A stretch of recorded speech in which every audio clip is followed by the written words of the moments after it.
It's time for MOONCAST. Let's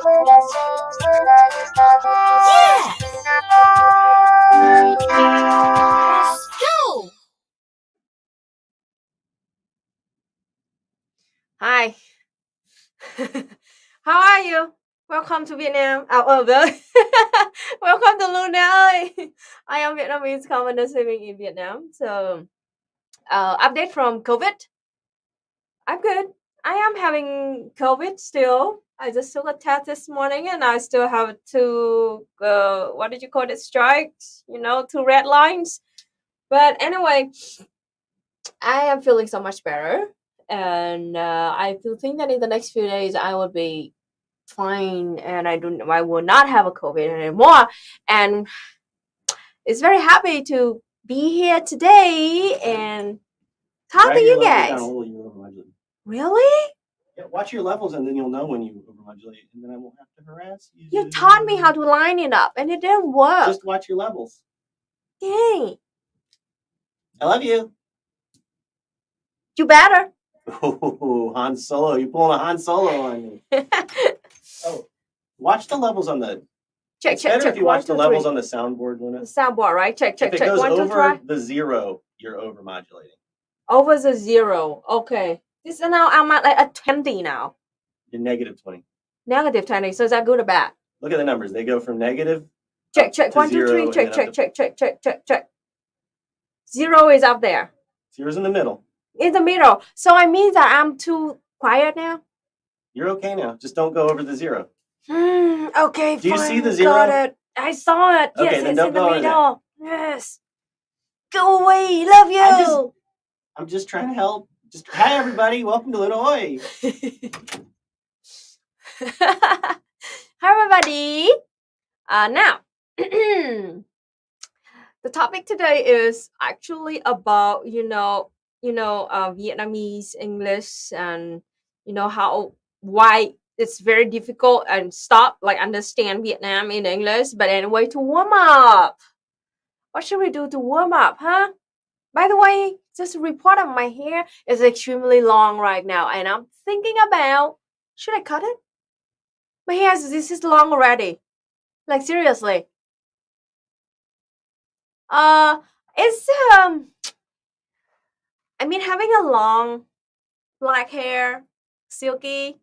This is totally natural hair of me. I didn't do any product. It's great. Yeah. The biggest problem is people with short hair really don't understand this. They usually don't understand this. It's so heavy. It's so freaking heavy. Like this, I have a shitload of hair right now, and the hairstyle that I should do that I want to do all the day is just tie it down low like this, low ponytail, or just like get it free like this. If I have a high ponytail up here, it's gonna be a torture for my hair, my skin, or my hair skin, because it's extremely heavy. For example, if I do this, to my hair and tie it up like this, oh boy, after like 1 or 2 hours, this part of my head because it got dropped to the back too much, it hurts. And in Vietnam, we drive motorbike a lot. And since we drive the motorbikes, of course, we have to wear helmets. And the helmets even make it worse by pushing it down like this too. So that is a problem of having a too much and too long of the hair.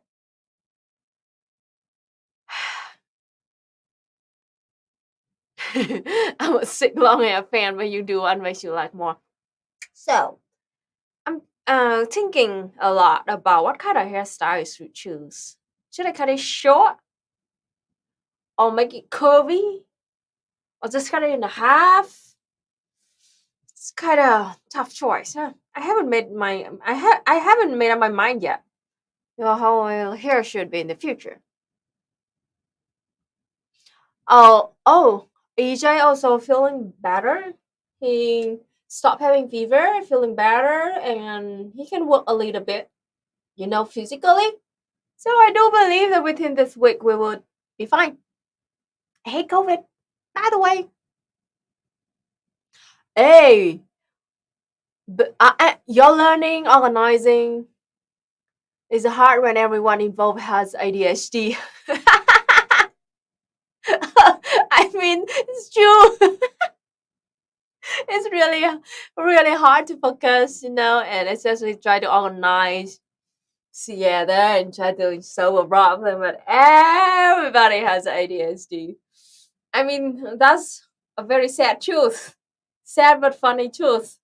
I'm sorry. Me and EJ, both of us have ADHD.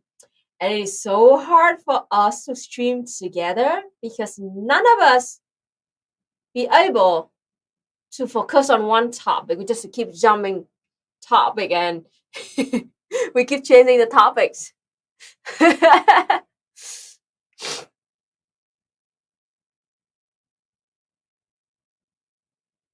Oh, I didn't know this, but I'm happy to know this. Vijay Brakshat and Noam Chomsky, and they both got hugged by Lula. That's amazing. That's amazing. Ah, I love all of them, all three people. I mean, there's lots of people might use this say, oh, so Luna support like a Lula, they call it like a sock damn something. But here's the thing, I say it in a sense that at least in this capitalist hellhole, seeing three leftists can meet and talk and hug each other, especially with Lula about to be in the will be in the presidential election of Brazil in just over a month. Is amazing, right? I hope that this will also a chance for Lula to get more support from the voters, more reputation or something, so we can win the election in Brazil. And by the way, I care very much about the election in Brazil that will happen in this October. And I do hope Lula will win. I know that he's not perfect. Okay. Nobody's perfect. But compared to Bolsonaro, of course it's Lula. I would choose Lula every day over Bolsonaro. Yeesh.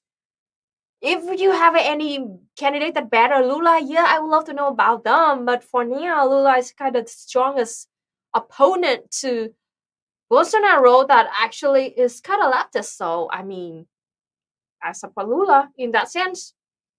Not doesn't mean that I agree with every single decision that he say or anything, but I mean, yeah. Hey, Silver Spoke, how are you? We need to talk to each other again, huh?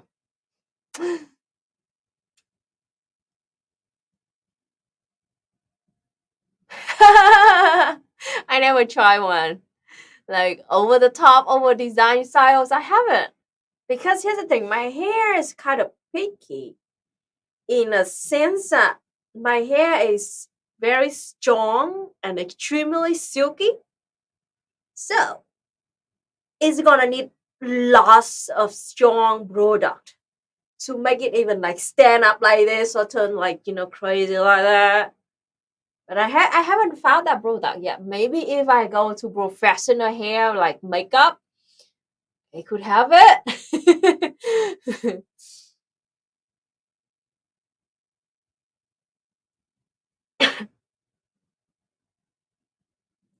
Cambodia?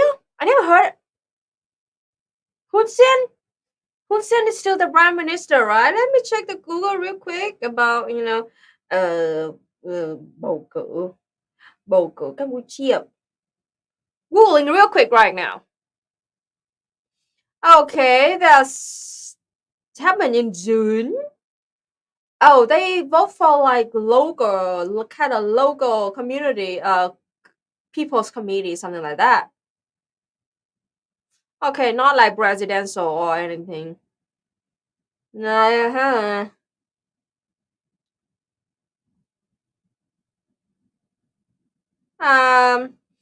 Hun Sen is still the prime minister of Cambodia.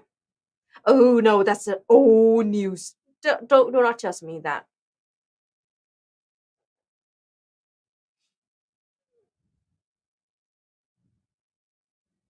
Ok, tổng tuyển cử à? Hun Sen is still the prime minister. Okay.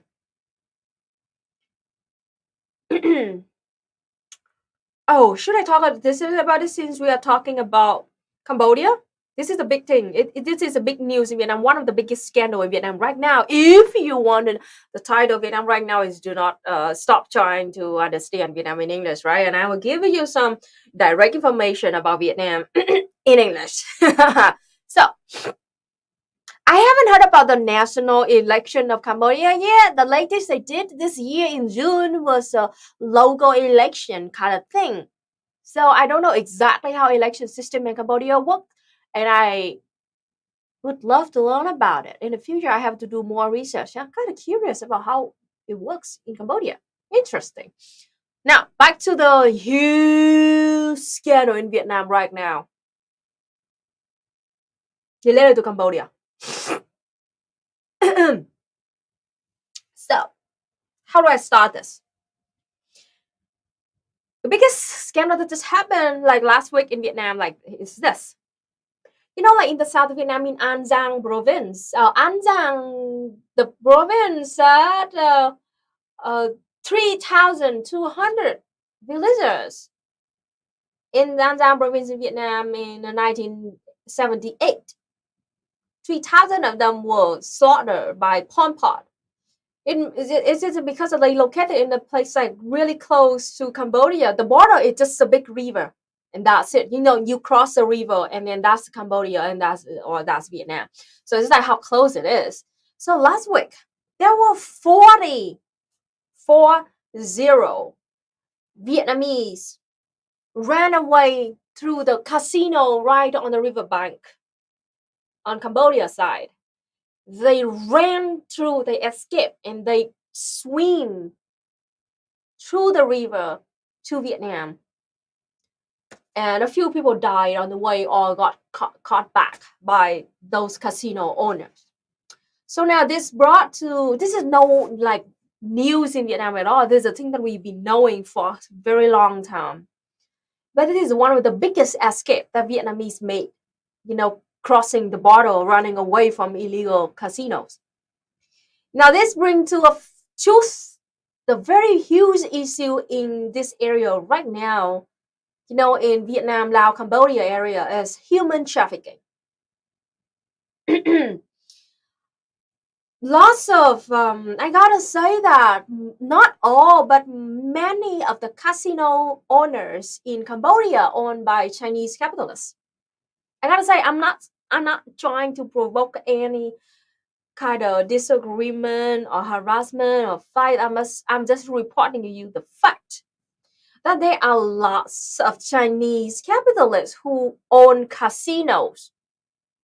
That they also own casinos in Macau, Hong Kong. That is the truth. Now, this is the Cambodia is the new place for them to build casinos, and those people, because they need lots and lots of workers, you know, like people to work for them, like the modern slavery system. They trick lots of Vietnamese, not just Vietnamese, but also Taiwanese, Filipinos, Indonesian too. Not just Vietnam, and of course Vietnam. And Vietnam's right next to Cambodia, so of course, like we are like the biggest target for them. So they trick young, uneducated Vietnamese people into believing that if they cross the border to go to Cambodia and work at those casinos, they can make a shitload of money. And lots of people believed in that. Despite, you know, our effort, you know, the government efforts trying so fucking hard to educate those people and try to stop the human trafficking, but just because we just too close to each other, it was just a river. So it is really hard to completely shut them down. And it is another fact that I gotta say that, you know, the police in Cambodia are actually very weak to stop this. So if we in Vietnam just one side trying to stop it, it could never work well at all. So, and not just Vietnamese, also Taiwanese, Filipinos, Thailand, and also Indonesian, Malaysian also got trafficked into this area. And what they did in that is this. Yeah, they work as staff in those casinos, or now they're running the online gambling, and they need people to like go online, create fake accounts, bot accounts, and then go recruit those people, like try to trick people into playing online games so they can take money. It's literally like illegal. And most of you would just lose your money immediately if you enter one of those like gambling chat room or something. And they forced those people to work for them, and they didn't pay them any salary. They barely even eat. And also, and if they refuse to work, they would be beaten even to death. Lots of people who escaped, the escapers came to Vietnam, they told, Vietnamese police that they have so many friends over there that they never heard of them anymore because they just took them into a room and they disappeared. Now that is the thing. Taiwanese. I mean Taiwanese. Taiwan. Lots of people very confused, but yes, it is true that even Taiwanese got human trafficked to Cambodia to work at those casinos. That is a surprising part. That's how successful they are now. Oh well, they're expanding to Laos. I'm not surprised. Now, this is a huge problem in this area right now that we haven't known anything to do there. And I've been telling this story for so many years, for so long time now.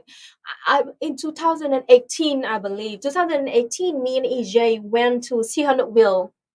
It's a ville in the south of Cambodia with a beautiful port to islands in the south of Cambodia. It's beautiful. But there's biggest problem right now is that lots of capitalists, many of them are Chinese, I gotta say, lots of them came to that area and built casinos. So it is so bad. It is so bad that the local government over there didn't do anything. This story from 2018, so I could be wrong, but at that time, we saw that the local government didn't do anything to help the local people or to build the infrastructure for people in that area. So me and EJ, when we walk in that Sihanoukville in an afternoon, and it was about to rain, and we want to walk back home, back to the hotel as fast as possible. But the road was like the traffic jam was horrible because the roads are teeny tiny and they are like cement roads, not like highway roads at all, in a super crowded area like that. Terrible jam, traffic jam. And like the broken roads with like tons of rocks and mud in it. It looks terrible. It looks like a road in a village of Vietnam. But right next to that, just like this muddy, dirty, broken road, huge traffic jam on it.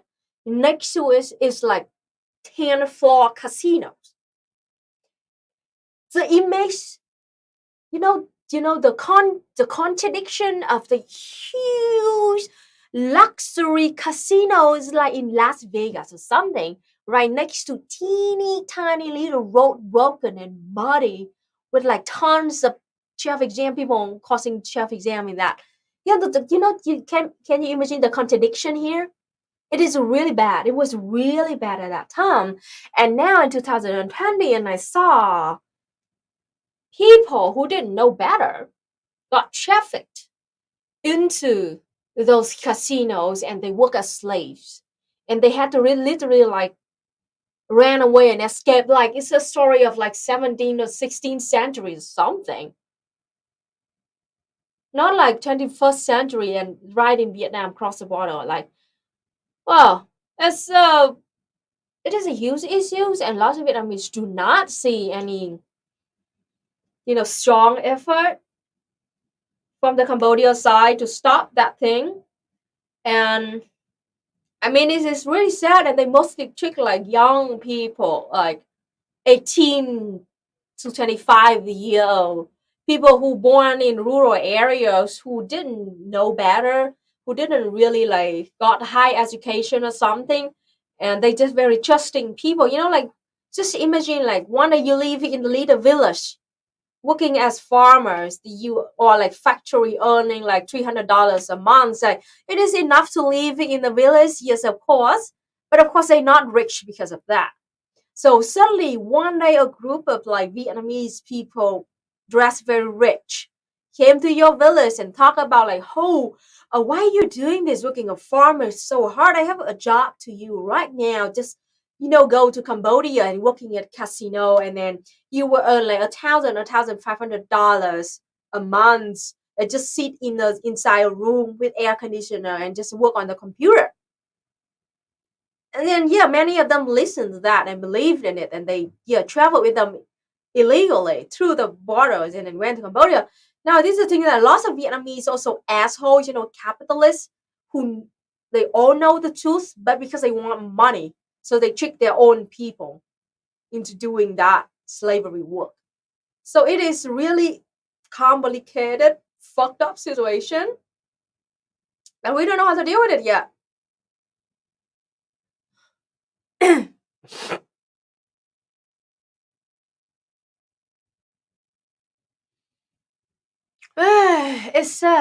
It's difficult, man.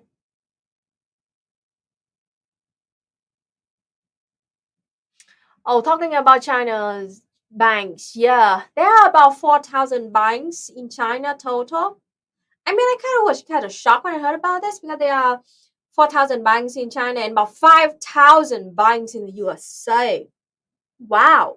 I mean, I understand that they have a lot of banks in China because it's a huge freaking country, 1.5 billion people. Come on. But the USA, they have over 320,000 people, million people, 320 million people, and they have 5,000 banks. Meanwhile, in Vietnam, can you guess how many banks do we have in Vietnam? Just guess. Do not Google it. I will tell you the exact number in a few minutes, but can you please guess in the chat, how many banks do Vietnam have right now at this moment? I'm curious about how you guess in the chat. Okay,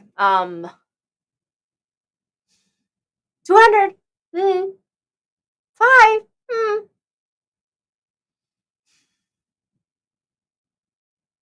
150. Interesting to see. 300, 350, 100.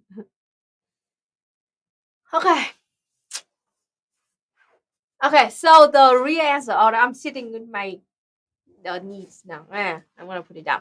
The banks, the exact number of banks we have right now in Vietnam, is 457. Good guess. 12, 420. I love 420, man. It's 49. There are 49 banks in Vietnam only. So that is it, and we are kind of, so if you, just in case you don't know about it, there's a big problem right now in China. And I know that they fix it or not, but now that this is how, like, basically like how banks works in rural area of China. So in each rural area there will be a bank, a bank for rural area. That is why they have a shitload of banks like that, for over 4,000 banks over the countries. So in each area they have a banks, and they encourage people in that local area to put money to use that bank. Okay, that kind of makes sense, yes. But the problem they have dealing with right now is that there are too many local banks that are extremely corrupted. And there are so many of them right now, the director of those banks took all the money and ran away. And then there are hundreds of thousands of Chinese living in rural areas. They facing they might lose all of their money. They're saving money because those bank owners just took all the money and disappeared. So I'm trying to look, how they can deal with the situation, because of course I do not want those, Chinese people losing money to shitty capitalist bank owners like that. And that is the truth. When you have too many banks and you can't control them well, that's what happened. Maybe that is why Vietnam only has 49 banks to this day, because we can control them. And even if like one bank, they all have to sign agreement with each other. If one bank goes corrupted or something, the rest of the banks have to take over their customers and try to, deal with the situation. The point is to make sure the customers will not lose their money. The same with insurance company, life insurance. There are 17 insurance company, and the government forced them to sign an agreement with each other that if one insurance company collapsed or went corrupted, bankrupt. I'm sorry, bankrupt. That's the word I'm looking here. The other 16 will have to take over the customer and give them back the money. So it is that.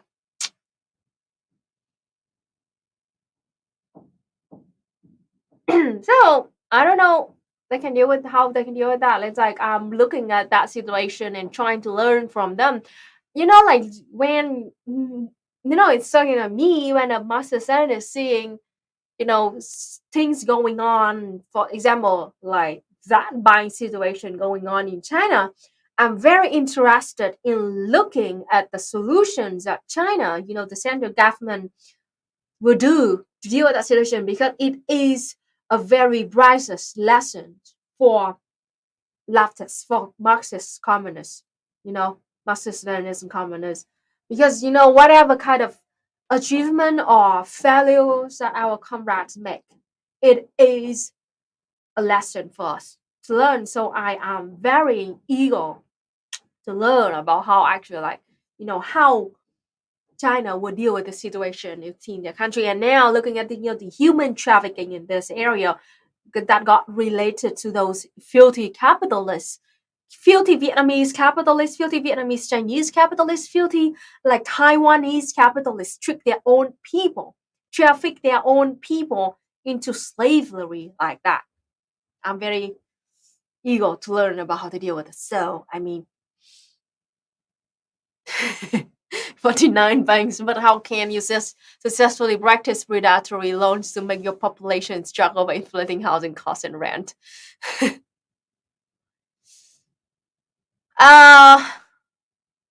NLF soldiers, you should check out Kostas Sarantidis. I'm typing the name in the right now. He is a Greek, Greece. He's from Greece, and he left the French colonialist army and moved to fight to Vietnam, and he helped us win against the French colonialists.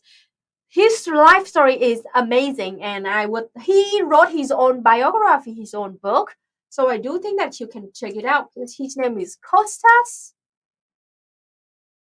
Sarantidis.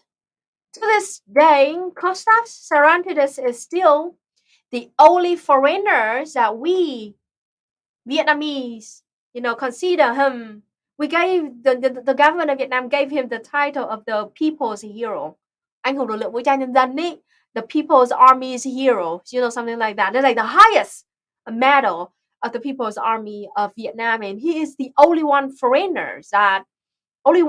single foreigner that received this highest ranking of medal, and he also received the Vietnamese nationality too. So yeah, that is it. You should all check out his biography of Kostas Sarantidis.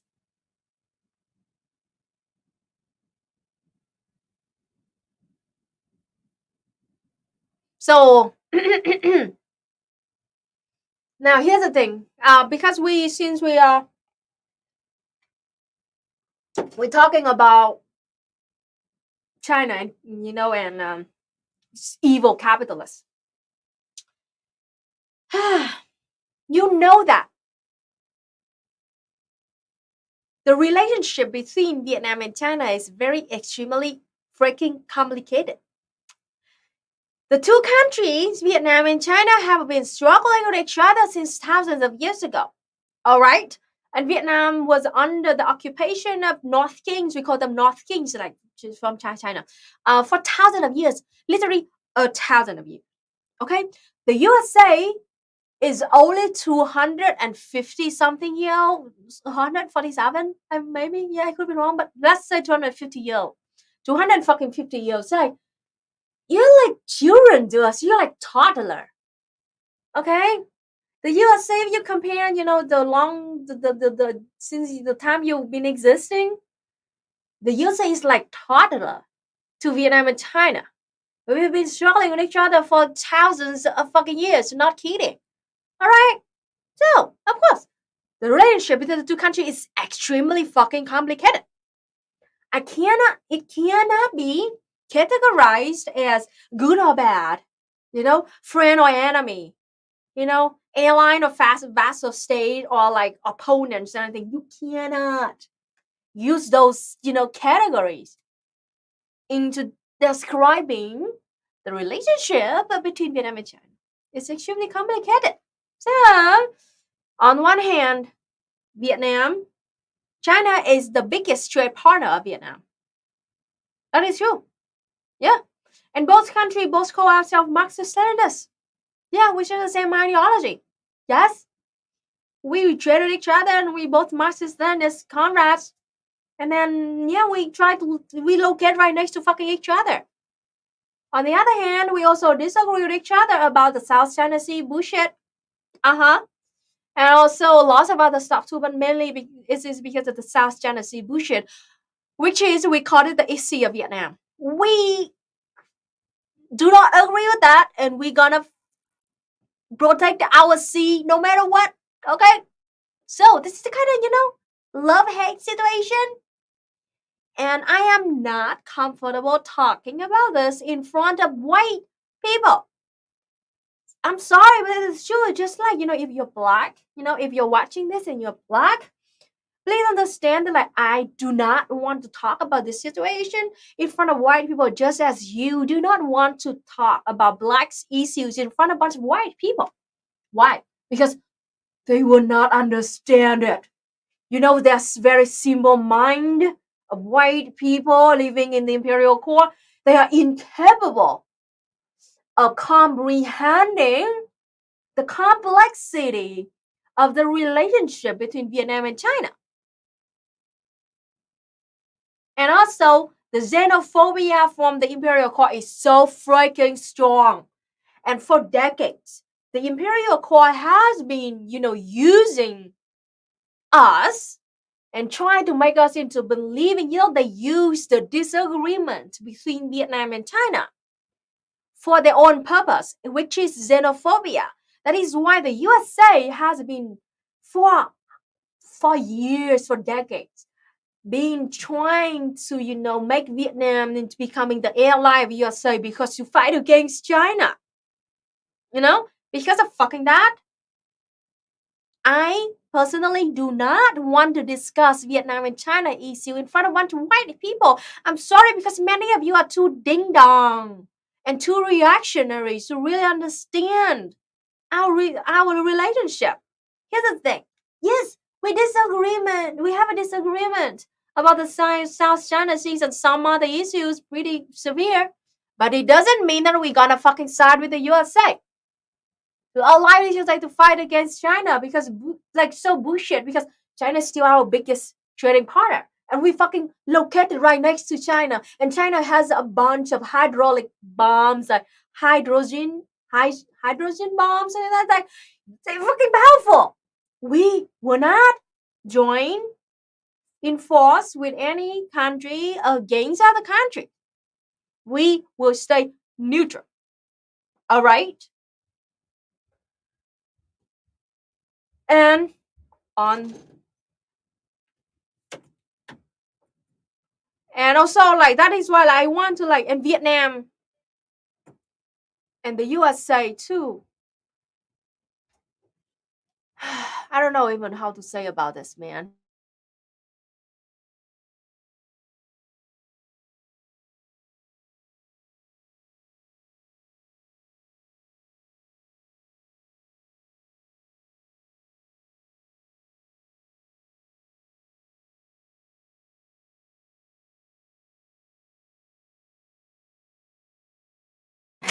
Thank you so much, Yusei, for mentioning me this. Yes, because like a few days yesterday or something, few days ago, I made a thread about the relationship between Vietnam and the USA, and I just pointed out four facts.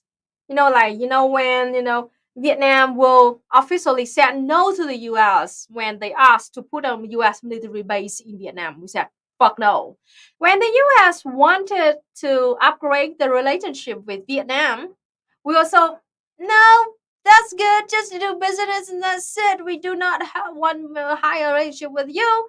Also, at the same time, Vietnam been trying to sue the USA for years for using chemical weapons in Vietnam.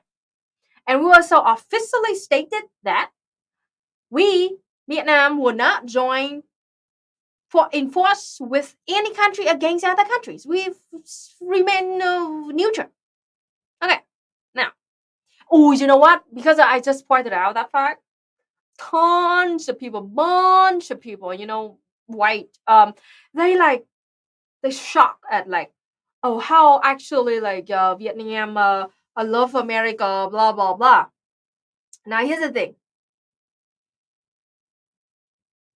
And then in that same thread too, bunch of people like brought up like China too. Oh, so what like but Vietnam have to join with the US to fight against China, like xenophobic kind of accounts like that. Now here's the thing. It is clearly that in the thread of me that just talk about the relationship between the Vietnam and USA, and a bunch of people brought up China. It's not even related. And try to stir up, try to stir up the hatred between Vietnam and China. That is their true intention. Those xenophobic, most of them are white, not all, but most. All they want is to Vietnam and China to fight against each other, to stir up the conflict. They do not give a shit about both Vietnam or China.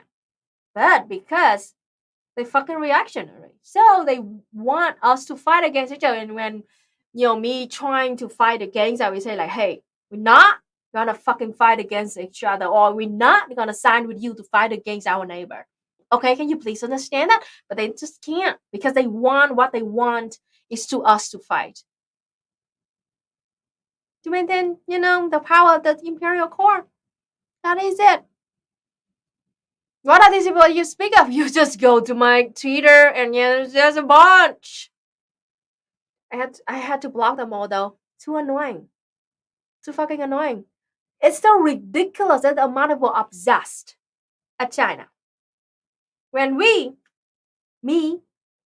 a Vietnamese, talking about the relationship between Vietnam and China, Vietnam and the USA, instead of focusing on the topic, the point that I'm trying to make, they brought up China. It's like, dude, I'm not even talking about that. What are you talking about? Why do you always make it become, the China issue like that? That's really bullshit. And also, I think it's because of racism too. I'm Vietnamese, so I guess they think that I'm expert in China too. That is, I'm sorry, this is a racism. I've been saying so many times that I'm just a Vietnamese girl. I'm not a China expert. And I'm not gonna comment on China because I don't know shit. I don't read Chinese. I can't speak, but I don't read Chinese. I can't. And also, the only issue that I can talk about is a relationship between Vietnam and China. And I just talked about it 5 minutes ago. And that is the only one topic that I can comment. That is. But those people just because I look Asian, I look Asian, so all Asian are just one big country that speak the same exact language and share the same exact culture. So of course I must be an expert in China too. What are you talking about? Oh boy, the amount of racism and ignorance. Yes.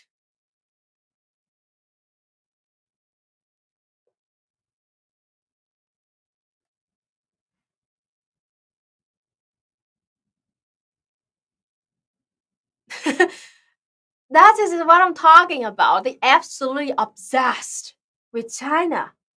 Like seriously. Go deal with your own problem first. Do not think about the country on the other side of the earth that mostly have nothing to do with your personal life. Literally, COVID is still going on in your country. You do not still have a health care. And then, you know what? Mass shootings and the rise of fascism. You might lose your job like tomorrow, and you're working 3 jobs just enough to like for living. And literally, your country's about to ban abortion. They have a fucking nothing to do with China, so please stop. Okay? And also, like about, what do you call it? The inflation rate in America is over 20 fucking percent right now. Please go deal with that situation. Or your country just sent $55 billion to Ukraine. While literally your kids, millions of kids are dying of malnutrition every single year. Millions of houseless people too. Please. China is not perfect. Vietnam is not perfect. No fucking country is perfect. But we as a human being, why don't we just focus on what we actually can affect in our daily life, in our real life, to change people's life? Like, I'm a Vietnamese and I also focus on Vietnamese situation, Vietnamese issues like the human trafficking, yes. Because it's a thing that I actually can have an opinion about and I know well about it.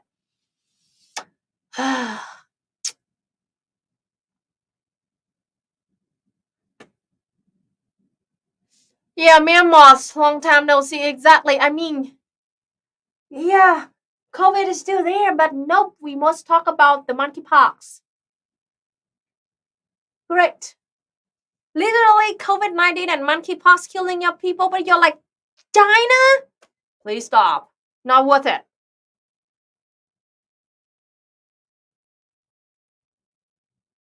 Yeah, Dave, you're right. It's because your government is trying to condition you to be ready for proxy war. Exactly. The thing is that, like, because I think that, like, xenophobia is a tool that your government is using to distract you from the actual, you know, problems that you have to deal with in your own country. Of course, like, you're struggling so fucking hard. No health care. Millions of people dying of preventable disease, COVID-19 and monkeypox, and also mass shooting. Like unstable, like police brutality, inflation rate. But to distract you all from that, they must bring up some bullshit, xenophobia bullshit, some lies about North Korea and Vietnam. So, yeah, I mean, to distract you from actual, so you cannot unite each other to have some fucking change in your own country. Yeah, Cuba is amazing. Cuba just had a new kind of, what do you call it? Law right now in favor of LGBTQ plus, right? Queer community, right? Awesome. Great.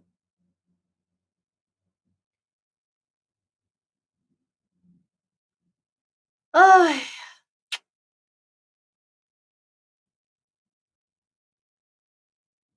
what?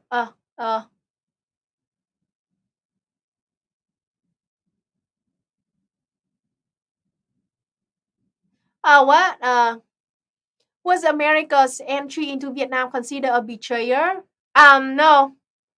The way of we thinking about it and you think about it is absolutely very difficult. They're different from each other. I understand that point of view because like if you have a very dogmatic kind of point of view, you would see that like Vietnam trade with the USA is somehow like the sign of Vietnam betray communism or betrayal, anything. We view it as a practical way. And long story short, material condition is very important, especially if you study dialectical materialism. And a country, in order to survive and pursue its true vision, which is the true vision of Vietnam, is to build socialism and then to strive toward communism. That is the true vision of Vietnam. Now, in order to really pursue that kind of dream, we must survive first. That is just basic knowledge. the pyramid of human needs, something wrote by some dude, talking about like the foundation of it is to be alive first. You know, the basic human needs, food, security, education, something like that, means that you must survive first before you can truly pursue your dream. And we are Vietnamese, we are very practical about it. Vietnam, in order to pursue the dream of building socialism and then strive toward communism, first, we need to survive. Second, we need to have a strong economy. Third, we need to have strong, both soft and like hard power in the world. Then, only then, we can have socialism and then strive toward communism. And in order to survive first in this capitalist hellhole, we have to trade with the USA. We have to normalize the relationship with the USA. That is our choice. North Korea didn't do the same thing. North Korea decided to go harder in their pursuit to their true vision, and until now they still under U.S. sanctions. It sucks for its people. I gotta say it sucks. Cuba is also still under the U.S. sanction, despite all the effort they trying to make to try to ease the situation within the USA. So you see it. The three countries we chose different ways, but we all face threat coming from USA. So please do not blame the victim here. This is a problem of mostly, ultra-leftist Maoist. They claim Vietnam of like, a betrayal to communism because we trade with USA. Like, for fuck's sake, please. You claim to be Marxist, but you know nothing about dialectical materialism or the material conditions that the countries must have before it can be strong enough to build socialism and then communism. Vietnam had to normalize relation with the USA, had to trade with the USA because what? The USA used to be the wealthiest nation on earth. Now it's the second wealthiest nation on earth after China. I'm happy with that. But I mean, anyway, the USA just had a war with us 50 fucking years ago. And they are still fucking so powerful. They control the dollar, petrodollars. They're so fucking powerful with thousands of nuclear warheads and modern weapons that they can just threat us any day, anytime. We, the teeny tiny country in the Southeast Asia on the other side of the earth, got bombed to the Stone Age fucking 50 years ago. Of course, we have to normalize our shit with them, to trade with them if we want to fucking survive. Like, seriously. So we look at it from a practical term. It is not betrayal to communism or to, the war that we fought for generation. It is just, an extra step that we must take to secure our existence on this war map. Because how can you pursue your dream without you must survive first to do that. So we practical people, we're not dogmatists about it. So yeah, that is what we see.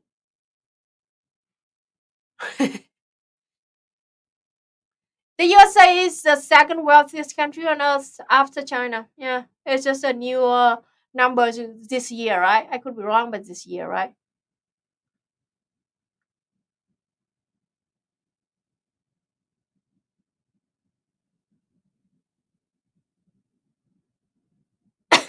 Yeah, you're right, Mammoth, about they changed from the gold reserves to into oil reserve to turn into like petrodollar. So that is very complicated, right? Now let's go to the main topic today of the stream. Why did I name the title of the stream like that? Stop. Understand Vietnam in English. Now here's the thing. I will show you this article first to give you some basic understanding of Vietnam and our English standard. I want to share this. Share screen. Chrome tab, this one. All right. To give you some basic understanding of English level of Vietnamese, this is an article by Vietnam, a newspaper, and talk about, Vietnam slips in English proficiency rankings. All right. An international language training company says Vietnam has fallen 13 places over a year in the EF English Proficiency Index, EPI. Vietnam's EPI average score was 473 out of 800 in the marking for 2020, making it the second year in a row Vietnam has been listed in the low proficiency category, according to the world's largest ranking of countries and regions by English skills, released by the Swiss Education First, a global language training company. The ranking was based on surveys conducted in the form of an online quiz with the participation of nearly 2.2 million adults from 100 non-native English-speaking countries and territories. For the first time, the point scale has been moved to 800 this year, equivalent to English level C2, the sixth and final level in the Common European Framework of Reference. Okay, so they rank from like navigate an English-speaking country as a tourist to engage in a small talk with colleges, and the lowest is understand simple emails from colleges. In Asia, Vietnam was ranked 13th out of 24 economies, down from 10th last year. So our English got worse over the years. And the 65 globally. The three nations with the highest is in Asia: Singapore, Philippines, and Malaysia. All three of them happen to be very capitalist. Look at this. Vietnam is the lowest. The highest: Singapore, Philippines, Malaysia, South Korea, and Hong Kong. Extremely capitalist reasons. Yes, Vietnam's none of this. So long story short, it just means that the vast majority of Vietnamese people are not good at English. All right? Not good. And even like we rank like, even the best people in this kind of, rank in Vietnam, they are like, to be like tour guide. And that's it. And I gotta say, I am also can be a tour guide. I gotta say that being a tour guide is not even difficult. You just, introduce this, if like some simple grammar sentences and like introduce this place, a little bit of history that you can learn by heart, and that's it. Even like the best ranking of them is actually not that even hard. So the point I'm trying to make here is that the vast majority of Vietnamese people are not good at English at all. Most of us can just say hello and goodbye and that's it. All right? Now, me, and then like, as I said, even the best, highest rank is just like some tour guide level. If you want to talk in a second language and talk about it, about, political topics, it's extremely hard. I gotta say, I learned English. I studied English since I was like 8 years old. And I gotta say, I could become a tourist after I graduate from high school, university.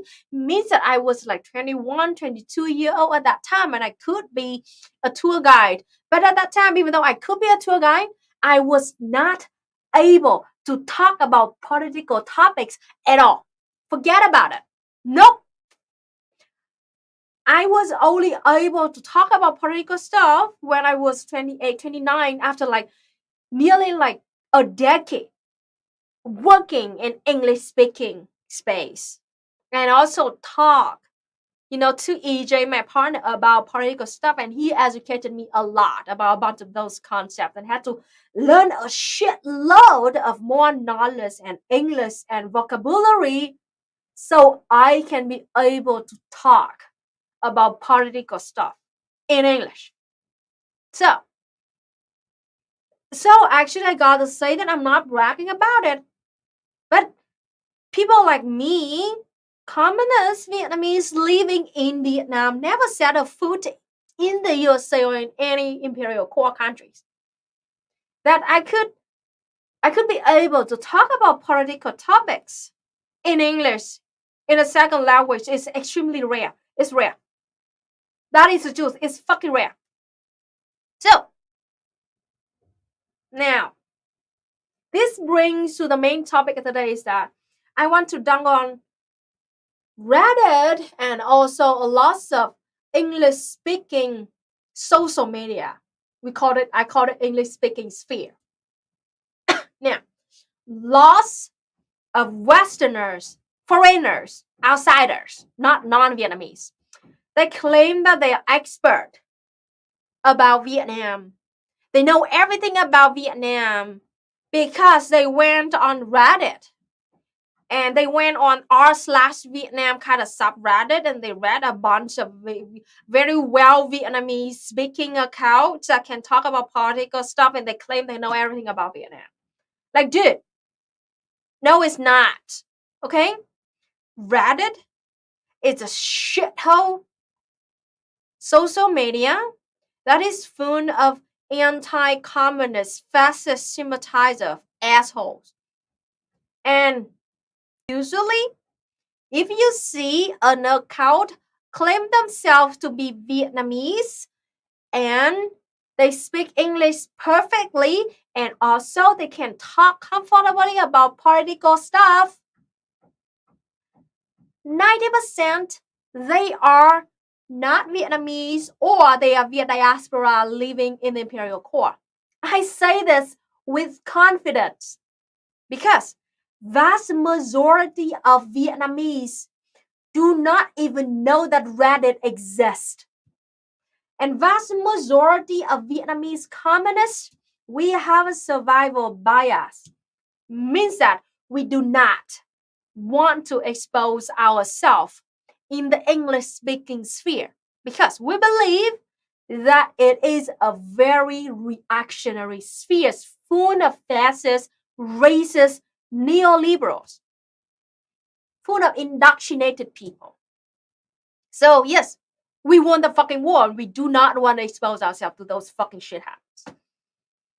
We have tons of Facebook groups in Vietnamese run by Vietnamese communists, and we only spoke Vietnamese. So we never expect to expand that to Twitter or Reddit.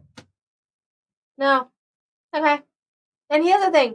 Vast majority of us do not even know that these people exist. Steven Crowder, Ben Shapiro, Charlie Kirk, who else? Any fucking O. We don't know that they exist. We don't give a shit. We don't care. But those Reddit account, Twitter account too, they claim to be Vietnamese living in Vietnam, but they spoke English perfectly. They speak English perfectly. They can talk political stuff, and then they know exactly who those people are. Steven Crowder, Charlie Kirk, Ben Shapiro. I was like, no, Vietnamese do not even know that those people exist. So, Lauren Southern, who is she? We don't know. We don't care. We don't give a shit. So, those people, they fucking fake Vietnamese, okay? Or the best is that they Viet diaspora living outside of Vietnam. So, if you see, you go to Reddit, Twitter, and a bunch of English speaking TV, and you saw people like that, they usually extremely anti-communist because they want, it's like neoliberals, they bootlickers. And another fact is that now there are very small number of Vietnamese neoliberals. We do have liberals, yes, neolibs, yes, we're not perfect. Because they are very indoctrinated with the Western media outlet. They bootlickers. So usually they tend to study English because English is the only chance for them to speak to the civilized Westerners out there. They usually try to speak English so well, and they would go out of that our sphere and go enter into the English speaking sphere and specifically look at those Western neolibs because they love it. Because that's the whole purpose of doing it, because they want to lick the boots. Yes, you say?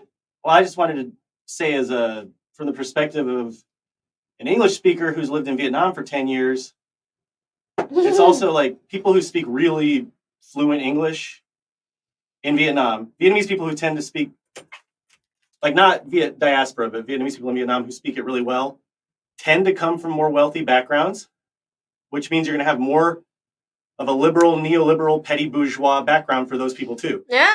And that's why it really pisses me off whenever somebody will go to vacation in Vietnam for like a week and they'll talk to a bunch of really, really fluent English-speaking Vietnamese people, and those tend to be liberals or three stripes because they're from a more wealthy, petty bourgeois background, and then they go home and they say, oh, Vietnamese people are all liberals and, blah, blah, blah, blah. And also, like, there's also the survivor sample bias of the fact that liberals are going to want to go and hang out with white people more. True. I mean, that's just, they're gonna see white people, and they're gonna be more likely to like worship America, and it's just, I don't know. That's another sample bias I just wanted to point out. That is true, and I'm trying so hard to put this into words because here's the thing. Oh, they are like talking about the r/Vietnam. r/Vietnam is reactionary Reddit for the bots. I'm not saying all account of their bots, but the big part of it is bots and 200,000 people. I'm gotta say, like, Vietnamese Viet diaspora living outside of Vietnam is 3 million. 200,000 is nothing compared to that number. Okay, and as Isa just said, usually Vietnamese living in Vietnam that like tend to be comfortable to talk to those expats, quote unquote. Usually they are liberals, because usually like communists like me, I do not want to have anything to deal with those expats because they're racist as fuck. They do not see us as human beings. They treat us as like sexual objects all the time. So I do not want to have anything to do with them. But those Vietnamese neolibs, because they worship the USA, man. They love the language that they're speaking, aka English. And then they want, they want to be exposed to the civilization of the Imperial court. So they love hang out with those expats. I hate that fucking word. They love to hanging out with those racist white people in Vietnam. And then like the token Vietnamese, who like they just literally just go along with everything that those expats talk about their own country to dunk on their own people. So yeah. And those people usually tend to first talk to those expats in English, and also they tend to go online and look for English speaking sphere and spread their opinion there, which is extremely reactionary. They do not speak for the vast majority of Vietnamese working class because, as I said, the reason before, first, we have a survival selection bias, means that we do not want to expose ourselves, and second, we won the fucking war and we have our own life to deal with. So why do we care about the opinion about the people about us? Only those Vietnamese neoliberals, who love to lick the boots of capitalism, they want to expose themselves to the West. Me. And some people in the chat right now, Vietnamese right now, rare people like broke out of that war and enter the English-speaking sphere and speak up as normal Vietnamese citizen. Oh, and boy, oh boy, just look at the amount of harassment and attacks and smear campaigns that I had to deal with. Of course, I understand that. Yeah, the other people do not want to expose themselves because why suddenly, just think about it as a Vietnamese person. Oh, we communists are living in this country. Everything is peaceful. Economies are doing well. We have a good healthcare education system is okay. We have some corruptions, but we can see the government is dealing with it. So generally speaking, it's not perfect, but things are very stable and okay here. And we have our own stuff to deal with, such as the human trafficking in the south of Vietnam, like that to Cambodia. So, and we also have celebrities with their own personal drama that is way more interesting to us than fucking Lawrence Southern or debate bros over there. Who fucking cares about them? So why do we suddenly want to go to Reddit and Twitter and talking about people that we don't even know that they exist in English, the language that we are not good at?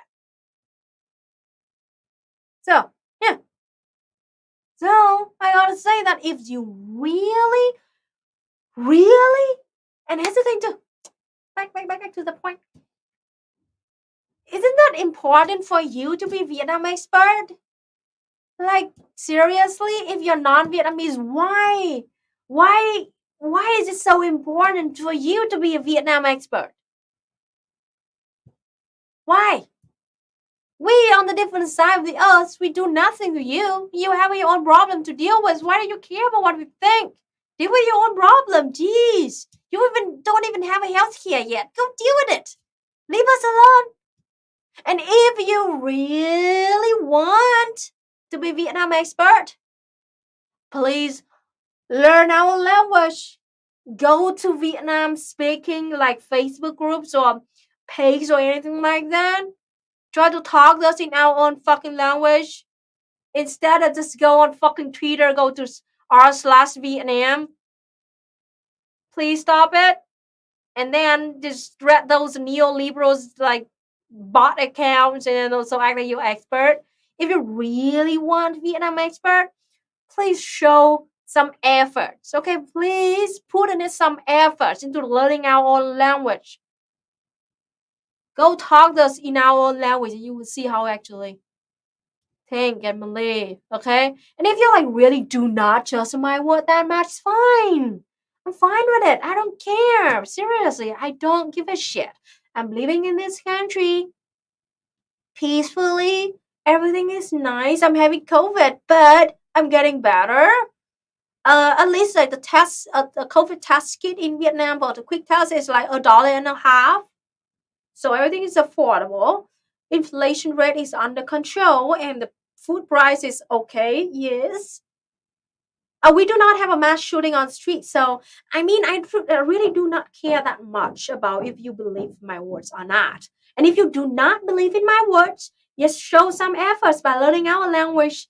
Go into the sphere, Vietnamese speaking sphere, and go check out what actually we believe. Do not go to Reddit.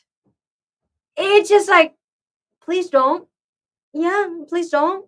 Please do not go to Reddit and read some accounts claim to be Vietnamese and then act like you expert. Here's the thing. When I'm a Vietnamese girl living in Vietnam and I had to learn English, I never said a foot to you say, nope, never ever. Of course, when I learned English, especially in my university, I was exposed to Western indoctrination. I got to say Vietnam is not immune to it. Because it's so easy for students, for Vietnamese, to just go onto the internet and read a bunch of like anti-communist news on the internet from Reuters, BBC. So we're not immune to Western media outlet. So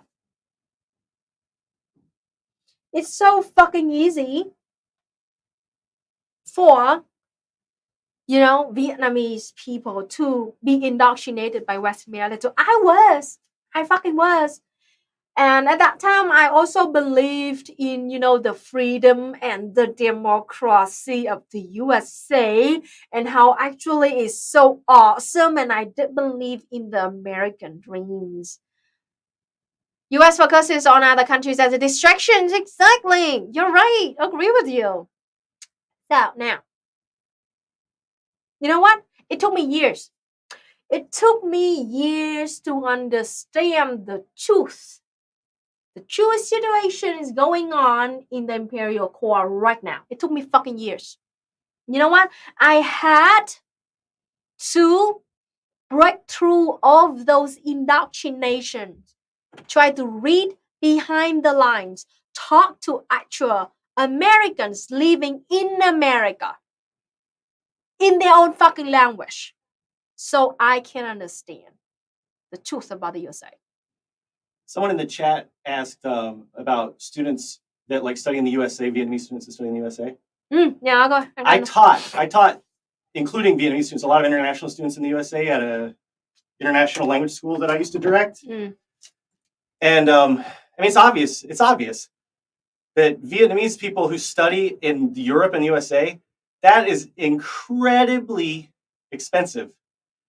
I mean, maybe some of them get scholarships, right? Of course, there's going to be exceptions, but like, you can go to school almost for, how much did you pay to go to a top school in Vietnam? $200 a semester.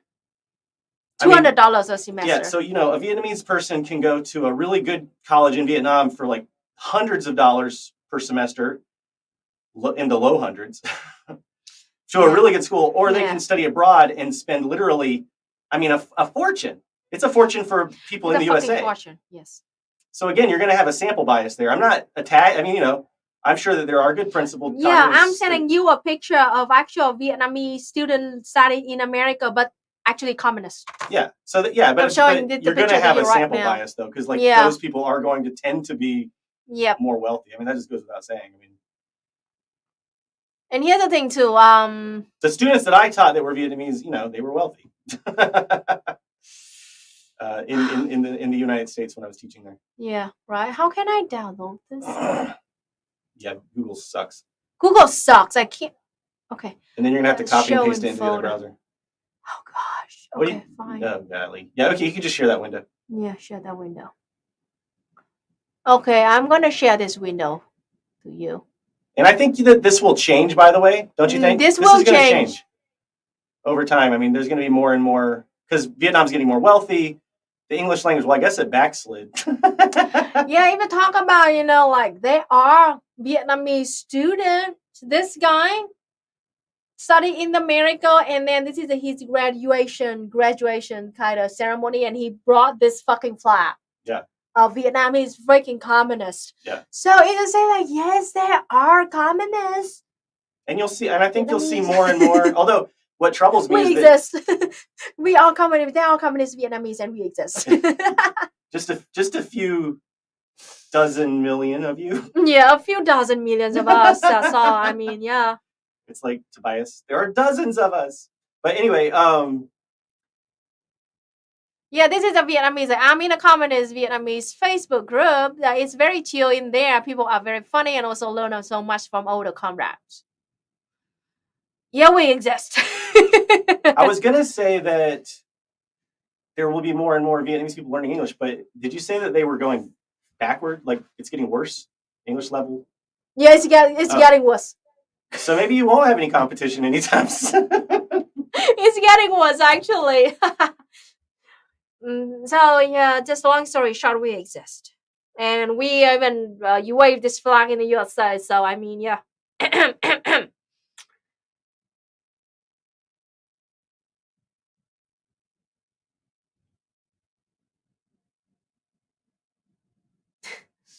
So yeah, it's a. I mean, I love that student, badass. Another thing too is Viet diaspora, especially Vietnamese student in Sydney, mostly in Australia. We got lots of attacks from, if we communist Vietnamese student living in Sydney, Australia, if we, wave the flag of Vietnam like this or have any sign of communism, we will be attacked by the Viet diaspora over there. It is openly known truth, well-known truth. That Vietnamese communists living abroad will usually be attacked by Viet diaspora, anti-communists, if we openly show that we're communists. So this is fucking truth. And the fact that lots of Viet diaspora are inherently anti-communist, very reactionary.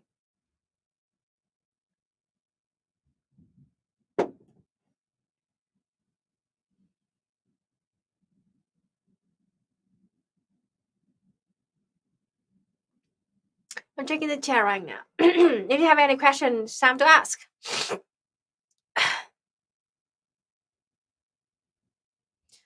So my advice is, do not. You can go to Reddit, fine, post on it, fine. But please do not take it as your primary source about Vietnam. No, don't.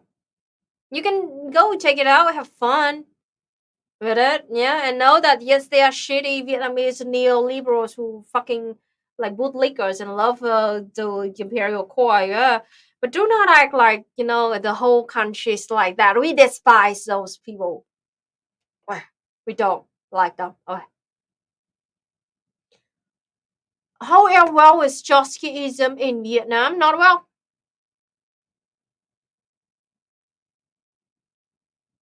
That's my answer.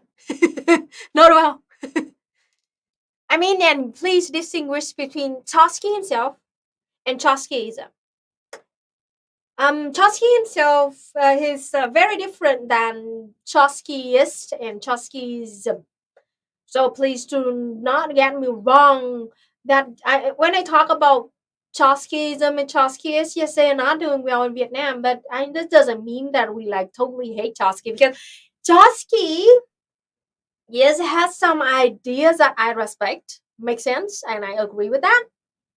So yeah, I do not equate Trotsky to Trotskyism and Trotskyists.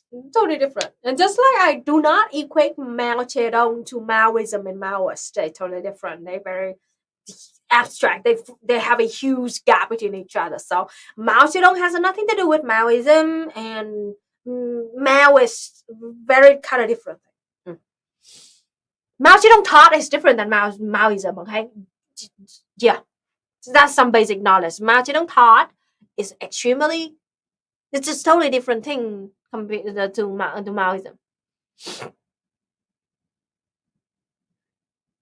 I'm back. What did I miss? Nothing. You just missed some more shitty Reddit comments. That's it.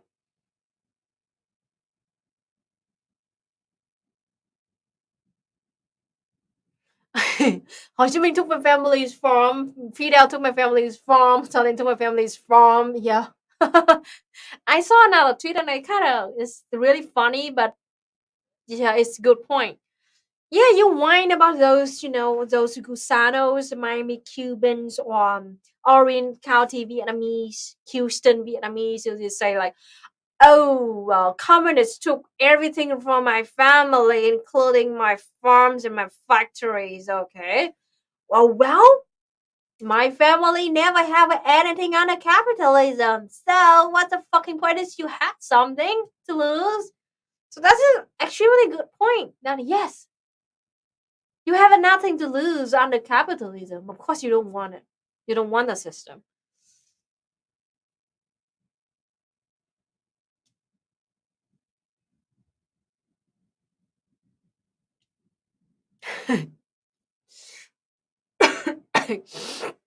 Oh, those empaths, Sock Howard you're talking about? They like, you know, what do you call it? Grass? They are like grasshoppers. One down, but 10 more to come. It's like that. What? One man down, but 10 more to come.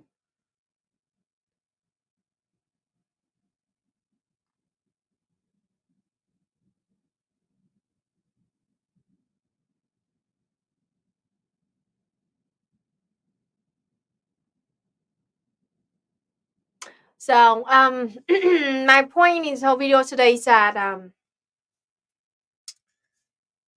too many foreigners want to be Vietnam experts without giving any effort into it.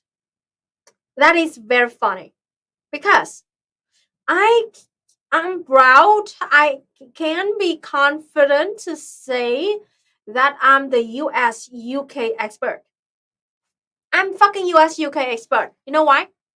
Because at least I'm speaking their language fluently.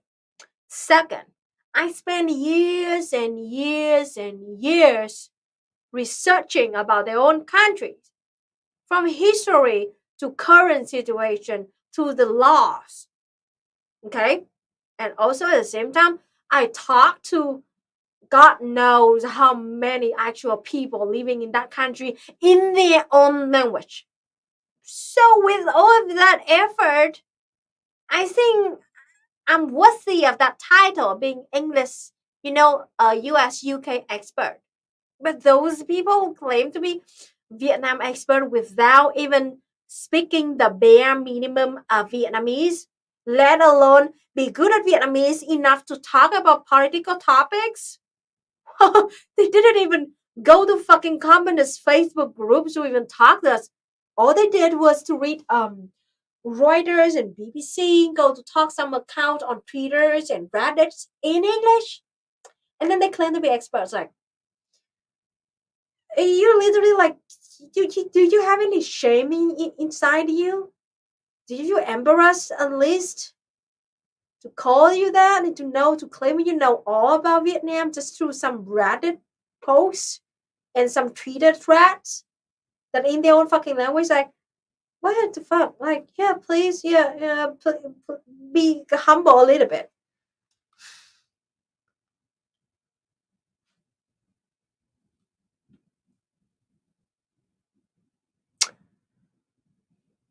In my city, there is Vietnamese restaurant that has shrine to Nixon at their entrance. Yeah, those people usually claim to be Vietnamese and go to Reddit r/Vietnam and then claim that they know all about Vietnam. That's those people. That's those Vietnamese. Yeah, just exactly like Miami Cuban claimed that Cuba under Batista was prosperous.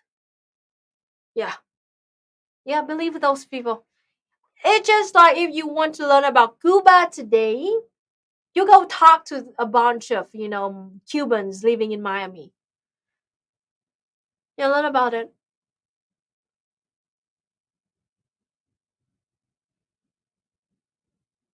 Wikipedia is a source running by right wings. So it's also very problematic, biased. No, Wikipedia is good at non-political topics. Good. I usually use Wikipedia to read about, trees and animals and plants. Yeah, right. Like and symbols, something like that, like art, something like that. But if we talk about political stuff, I mean, it's very problematic. And usually, Wikipedia is just like starting point. You read it to have like some extremely very basic information about something, and then you go on, you move on, and you see, the list, the reference list, and then you do more research on it. If Wikipedia is okay, if you use it as you're first to start the reference and you move on, it is very extremely problematic if you use it as your primary source. And if you just stop reading at the Wikipedia, like,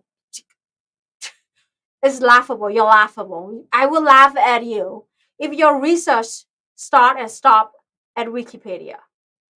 So that is it. When I learn about, when I research about, communism, anything related to that in English speaking sphere, yes, I start reading, I read like Wikipedia, I read BBC, Reuters, Foreign Policy, CNN, Washington Post, yes.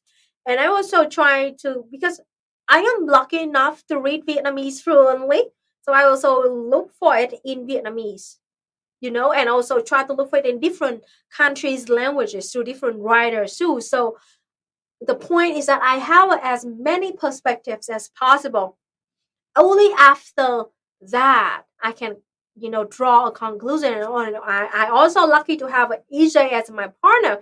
So usually I talk to him during the research. So we can inject each other's opinion into this, and dialectical materialism. Before you draw a conclusion, you have to look for as many sources as possible from all sides and all perspectives. And then after that, you can have a conclusion. So, for example, you heard it's simple as you heard a story, right? On newspaper, and you're interested, and then you're like, okay, I need to look for information about this. So the story is from the police perspective, and then I want to look for story from like the victim's perspective, and then I want also, if possible, I want to look story from the abuser's perspective or something, and only from after that I can have it. I personally have in my real life, I face this problem. So we are dealing with some actual real life situation. And then I faced it, I met a family. And in that I came to a village and I met that family and I heard their whole perspective of the story. And at that time I felt kind of sorry for them, like okay, it's really shitty the situation that they have to deal with. And I mean, like, I feel like very much like agree with everything that they said. But I didn't stop there. No, I did not. I personally, with a friend, we literally asked that, like, that's family A. Ask a family A's phone number of the family B that they claim to be abusing them. Like take advantage of that. I asked for the family B's phone number and I personally called and go to meet that family B and try to listen to the same story but from their perspective. And not stop from that. I came to the fucking local government and the cops to learn about the true story, to like have the whole document and the whole full perspective story. That is how I use dialectical materialism in real life to deal with my real life issue. I will talk about this more in the future when things are done and finished and we comfortable talking about this. But long story short, I use literally dialectical materialism into dealing with my actual severe real life experience, issues, problem. I learned from the victim family, they claim to be victims, and I also talk directly to the family that's supposed to be the abuser. And I also went to the police and the local government, fucking chief of the district, because they were the one who settled our situation. So I learned about the truth. So I like that some. So it turned out that the family I didn't tell the whole truth. It is just from their perspective, and they also not right the whole time. That B family also not wrong the whole time, and then the local government and the police perspective, they have a kind of more different perspective. And then I sat a citizen down. I mean, that is like dialectical materialism is not just a thing on the paper, that you can only do it on paper, like essays, like Twitter threads, or like videos. It will help you in real life. When you do research, you have to do your best to find as many perspectives as possible. Only then you can have the right decision, conclusion from it. So, I mean, and I say that, I mean, I've been saying so many times that I am biased. I'm extremely biased. What I talk about is my own perspective, my own, you know, side of the story. You do not take me as a primary source. If you really want to learn about Vietnam, my country, communism, Marxism, Leninism, Ho Chi Minh thought, I just want you to use me as a source. And then you from that, you do more research about it, and then you can have a comprehensive viewpoint about the topic you want to talk to. Because at the end of the day, I'm just a normal Vietnamese girl born and living in Vietnam, never set a foot to the Imperial court.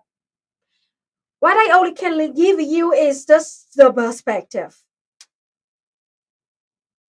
a single perspective. There are plenty of more perspectives out there. So, those Vietnamese neolips on Reddit is also another perspective that you should look at. Because, yes, there are communist Vietnamese who not well at English. There are also Vietnamese reactionaries who are very good at English. So, yeah, we are the country of 100 million people. We have very complicated, and that's us, still us. So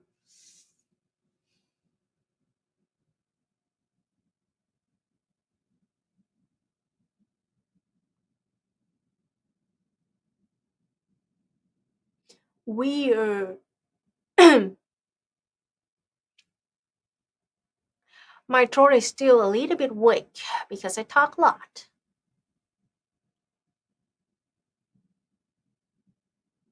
Aw, yeah, have a good night. Bye bye, Conrad. Night.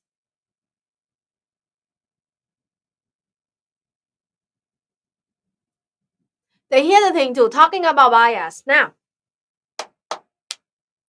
I see the biggest problem, one of the biggest problem in English speaking sphere is that you consider bias to be bad. No, bias is not bad. It is a neutral, just like the word propaganda. Propaganda originally is not a bad word. Like the word nationalism too, it's not a bad word. It is a neutral word. But the way that we've been using, manipulating the meaning of those words, actually turn it into bad or good. So for example, the word propaganda. Propaganda, it just means that a piece of information, that you try to communicate with other people and try to persuade them into believing in something. It's just it. It's a way to communicate, to try to make people believe in something. It's propaganda. And because of how the West been manipulating the meaning of the word propaganda, now that propaganda means bad thing. And then they work on the very fake kind of scientific kind of knowledge about neutral. How being neutral is actually good, and how Western media outlets are usually framed as neutral, while the newspaper from this communist Vietnam usually called bias and bias bad. Now here's the thing. Everything is biased. You know why? Because we are individual. Even the authors of a book or an article or a video, we are just individual. We have our own worldview. We have our own distinct consciousness. Whatever the kind of thing coming from our mouths is biased because it is influenced by our consciousness, by our experience and our knowledge that we have. We collect it when we're living like this. Every single piece of information are biased. So anyone who claims themselves to be neutral, they bullshit. Because there's nothing pure neutral in this fucking world. Everybody, once you heard any news information coming from a person, from an individual, it's already biased. Bias is not good or bad. It depends. And neutral is bullshit. Even if the information coming from a computer is also very biased. Because why? Because the people who inject those information into the computer, it is already biased. Of course, if the person like anti-communist, brought a bunch of information, anti-communist information in the computer, that computer would be reactionary too, the AI. So everything is biased because everything has their own perspective, has their own consciousness. Therefore, it's biased. So please, those Western media outlets claim them to be neutral is bullshit. And most of the time, no, not most, all of the fucking time, when for example, they talk about the Vietnam War, they claim that this is from a totally neutral, Ken Burns. Ken Burns trying to make a documentary about the Vietnam War and from the neutral perspective, and I watch it. It's bullshit. You know why? Because when they trying you to make the documentary about the Vietnam War, and they try to okay, on this first 15 minutes, we're gonna talk about the atrocities committed by the U.S. troops. But no, because we need to be neutral. So the next 15 minutes, we must talk about the atrocity committed by Vietnamese people against the prisoner of war. Try to paint both sides bad. Dude, this is what you call neutral? This is a fucking bullshit. Being neutral in your sense means you're siding with the USA. Because what? The USA, the country located on the other side of the earth, suddenly one day they sent millions of troops to Vietnam. They brought weapons and torture techniques chemical weapons to slaughter our Vietnamese people. Of course, when we capture them, what do you expect? Huh? You want us to put those fucking pilots who bombs our civilians, uncountable numbers, you really want us to put them in fucking palace and give them hamburger every fucking day while our people literally starving to death? Seriously? They torture our people to fucking death. They mass rape our women. Then what? You want us to treat them as decent human fucking being? Why not like fucking crime like the criminals, the war criminals they are? So the atrocities that Vietnamese committed, quote unquote, on those prisoners of war. So what the fuck are they doing here? What the fuck are those prisoners of war doing here? What the fuck are they doing, like flying B-52 with bombs and napalms on them to bomb out, to kill our civilians? What?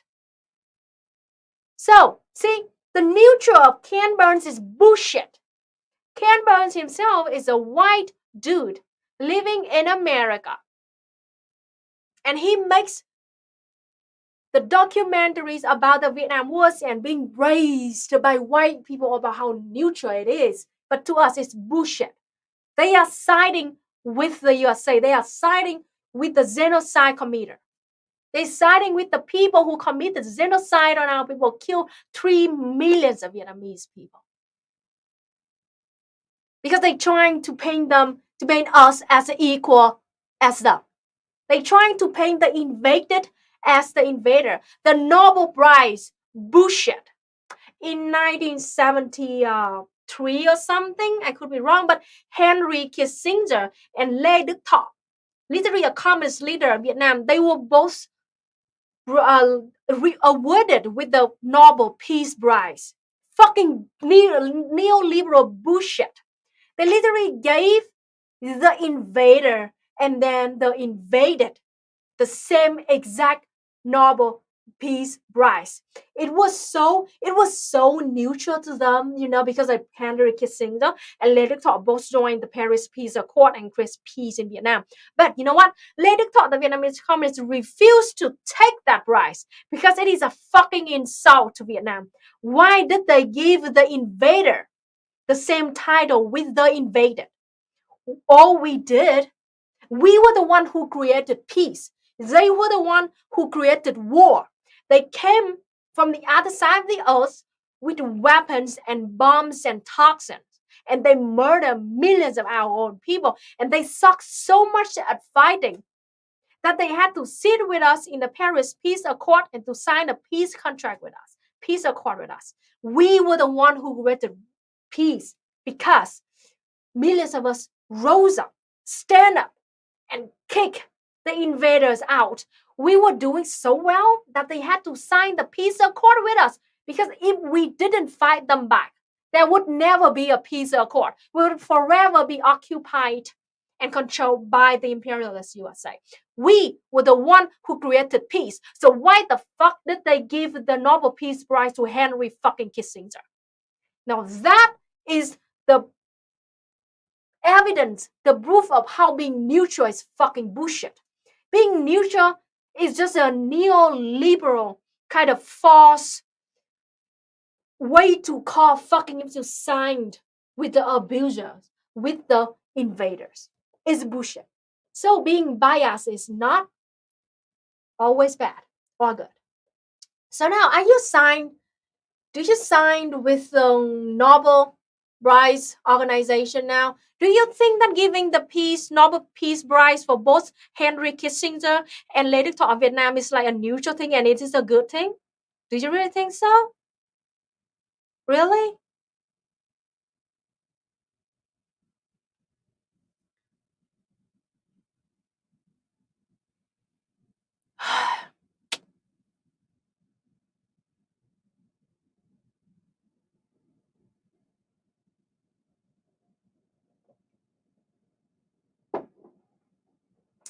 We're claiming that both sides must be equally bad is already a biased assumption because reality is rarely neutral. Exactly. What's the fucking wrong? Like suddenly some dumb fuck that you never know they existed before live on this outside of the earth, brought like guns and bombs and tanks to your country, to your own home, and slap you, punch you in the face, and rape your mother and your sister. And then you fought back. You fought back so badly that they had to stop punching you in the face and stop raping your mother and your sister. And then a bunch of dude from the fucking other side of the earth too that you don't even know they existed before came, like they gave you the, like they congrats to both of you for shaking hands with each other. Like, fuck off. You fucking like raise, like clap your hands like for that fucking dude to go to stop punching me in the face. Like, seriously? Fuck off, both of you. Leave us alone. Seriously. Please.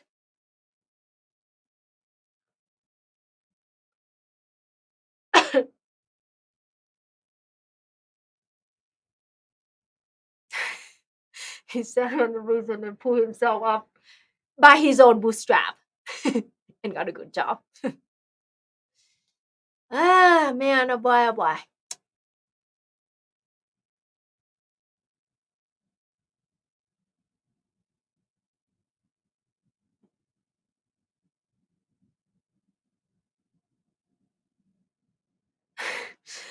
I mean, who knows? How could that be neutral? It's like slapping the face of every Vietnamese citizen. How did they even come up with that afterwards? I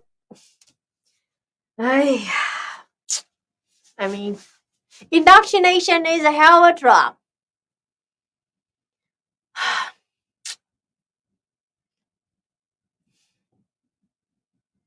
It's complicated, man. I mean, we have about 15 minutes left. Do we have any fun news? Not really. The world sucks right now. What about the midterm over there? What are you talking about the midterm? Hello from Brazil. What's up with the, preparation for the election over there? What's up with Bolsonaro lately? What kind of he plans lately to see? Kind of curious.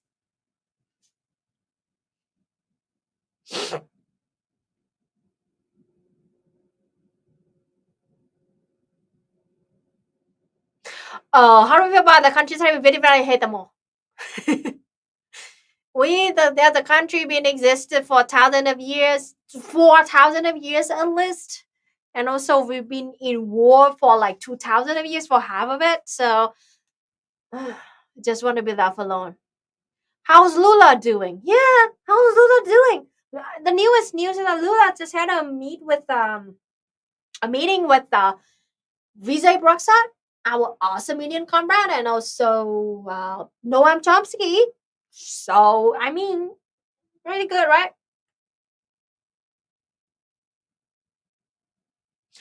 Oh really? I must watch it. I must watch it. The hell? A gas price in Rome in Vietnam, yeah.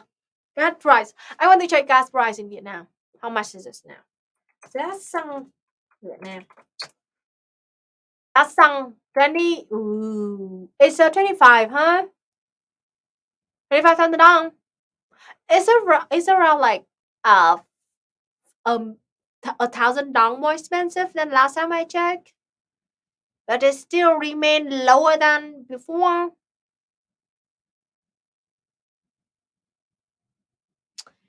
Oh, sorry. I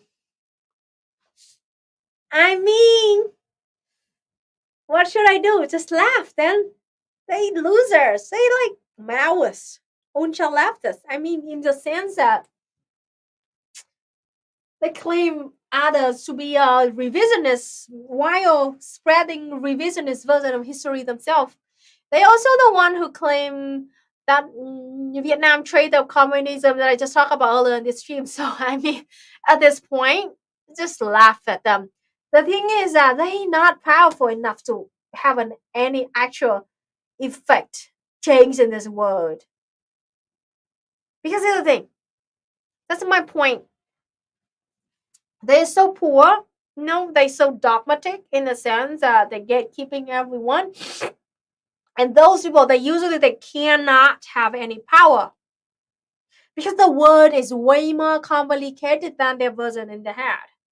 And here's the thing too: if there is once like there's a a Maoist group actually gain any power and control the reason, they immediately stop being pure. They immediately will become revisionist because running a whole society is not that easy and it's freaking complicated, and the material conditions always not in favor of them all the time. And they have to make some decisions that they don't like, but they have to in order to survive. So it's complicated. Mm-hmm.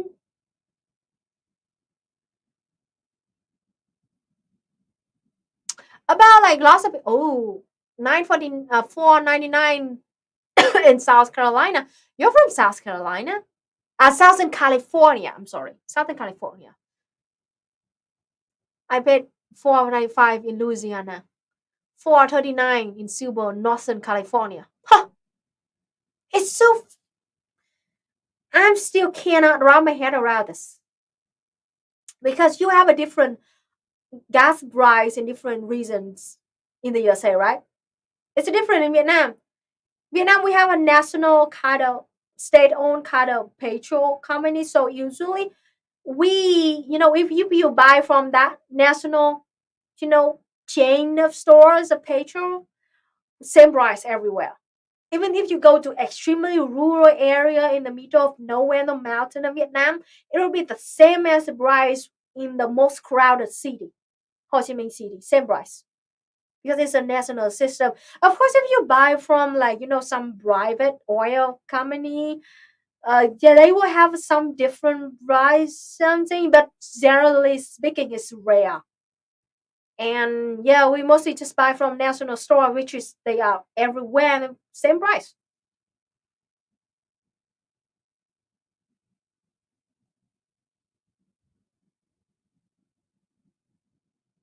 Why have a country rejected Vietnam's new passport? Because you really want to know more about this? I will give you a full story, but in a brief summary. Now, remember about the human trafficking that I just talked about the first 30 minutes in the stream, human trafficking? That is a big problem. So now, lots of Vietnamese women, especially women, I'm talking about women here, they were trafficked to different countries to become prostitute. That is truth. That is the truth. It is so bad that many countries like South Korea and European countries like Germany, instead of looking at those stopping the human traffickers, they punish the victim.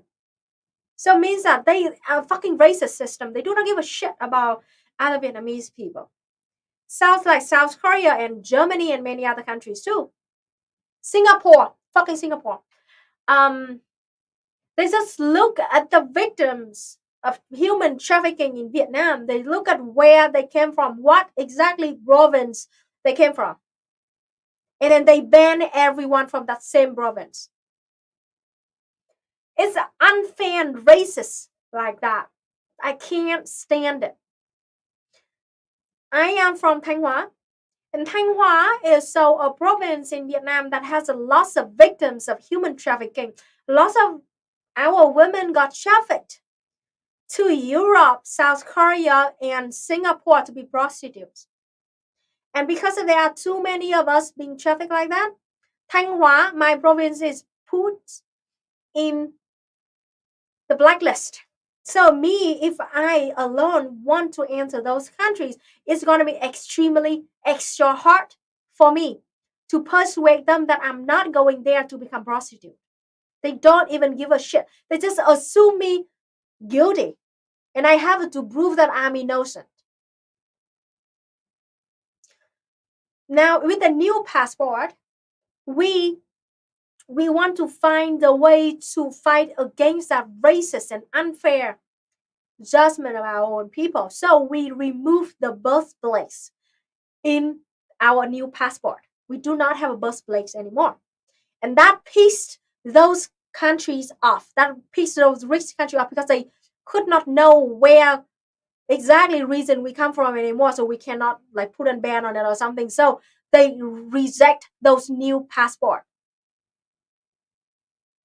That is why we have to put, an update on the passport about the birthplace. Now that is the core story. Do not fucking listen to any other bullshit excuse about those new passport coming from your government. No, it's because of that. Because of human trafficking. Because of the victims. Instead of stopping the human trafficking, traffickers stop those capitalists, evil capitalists who enslave and make money on the bodies of Vietnamese women. They fucking punish the victims instead. And me, a totally innocent Vietnamese woman who has nothing to do with those traffickers or anything, I'm being punished because of that too. It is extremely hard for me to travel to Singapore or South Korea or Germany and many other countries too. Because I'm alone and I'm pretty, I'm young, and I'm traveling alone. So like, oh, so she must come here to be prostitute to make money. So just stop her. Even though there's no fucking evidence for that, but they just assume me guilty, and I have to prove that I'm innocent. But it's extremely fucking hard for them to do that. One of my friends, she is a single mother. My former coworker, she's very pretty and she was young, and she said like when she and her older sister together went to Singapore, they didn't do nothing wrong, and it's in ASEAN countries, so she just expected to go there easily to travel for a week. But the security on the airport of Singapore, she flew to Singapore already. The security guards in the airport called her and her older sister into a room and literally investigated them for hours. It was so much a traumatizing experience to them that she swear she would never travel to Singapore any fucking more because it's fucking bullshit. They put them in a room, separated them, and investigated them, asked them questions for hours, and then only after that they released them because they couldn't find any information that she's going to be a prostitute. She also saw a bunch of other Vietnamese women being stopped on the same airplane for her too, and all of them got asked questions by security guards in Singapore airport. It is truth. Yeah.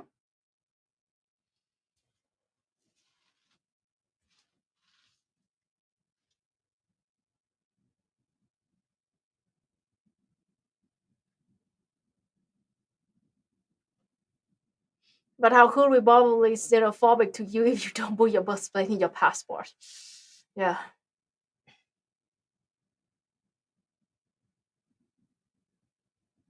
Yeah.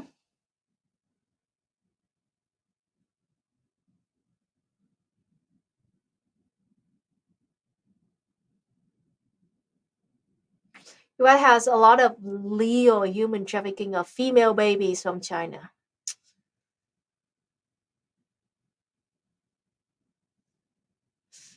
Ugh. How public transport handled in Vietnam? Really good. We have city buses, mostly in every big city in Vietnam, that easily to take. Hanoi, we have a metro system. We have also train. Young, it's easy to. It's pretty good in Vietnam. It's pretty well. Taxi everywhere. We have a Grab too. You want Grab? It's like Vietnamese Uber.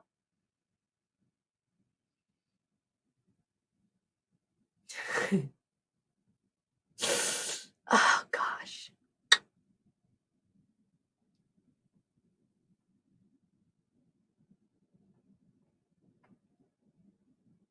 Lula is in the top of the polls and can even possibly win the election in the first term if he reaches more than 50% of the total votes. Woo! Cross my fingers for Lula. Please win. How Gats in Chile aren't even the same inside the same commune? That's strange. Huh.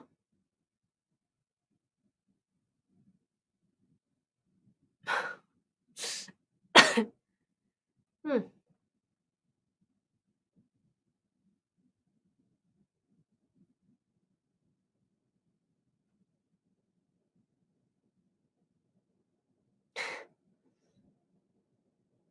Does Vietnam have any beef with South Korea? I know they were very brutal during the war. ROK Marines just so many. What does it say? It's kind of two main things. We have a Vietnamese K-pop fans who are extremely nuts about K-pop celebrities, mostly young, mostly teenagers. And also very many Vietnamese who still remember what they did in the Vietnam War and do not like them because of that. And also we do not like the fact that they never openly said sorry for Vietnamese to Vietnamese people, to Vietnamese victims. And we do not like them. They are also Vietnamese neoliberals, mostly wooden English.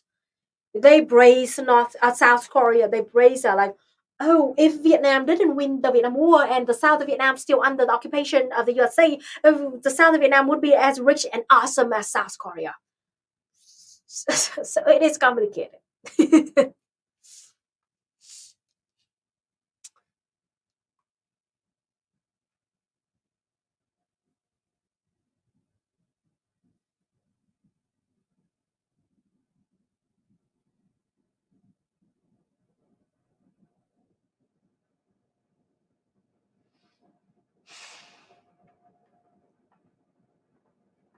So to us, I'm talking a little about that like Vietnamese communists, generally speaking, not all, but generally speaking, the perspective of Vietnamese communists, we see South Korean as like a little bit hypocrite. South Korean nationalists, we see them as a hypocrite.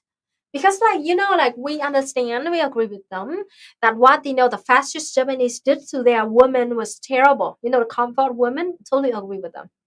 And the grievance that they have against Japanese, yes, totally understand that. But that is on one hand.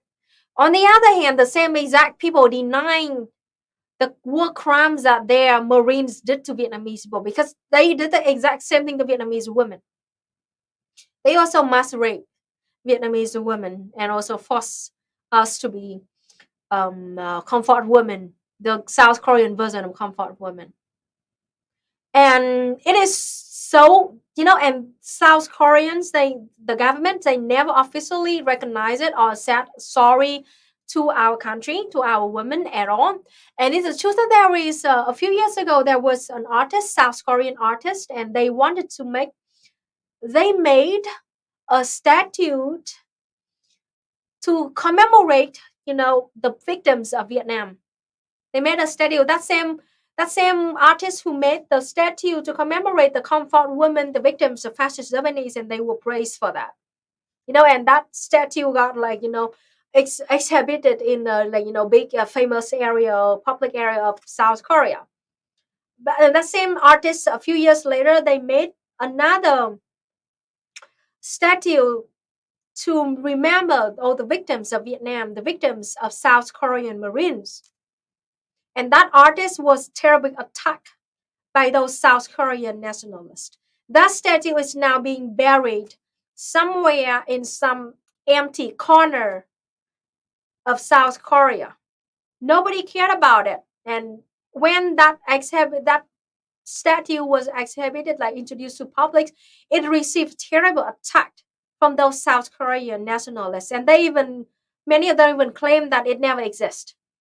Even though despite, that same artist saying that like South Korea did the same thing to Vietnamese people as the Japanese did to South Korean. And we have to acknowledge that truth. And we have to pay respect to the victims and acknowledge that. But they were attacked by South Korean nationalists and they denied it ever happened. And that statue, even though the same exact kind of, meaning, masses, but one statue is being braced and forever remembered by South Korea, and the other is being denied by those same people. So it is really sad, and that is why we call them fucking hypocrite. Like you, like yeah. This is why, like that's a very speaking the perspective of Vietnamese communists.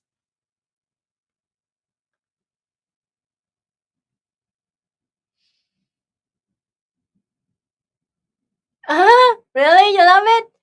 Yeah, I would. I have to make. I haven't made that in a long time. I will make it again. Like yeah, I remember exactly what it is. This is my childhood, the comfort food, noodles and uh, eggs and onions and mushrooms.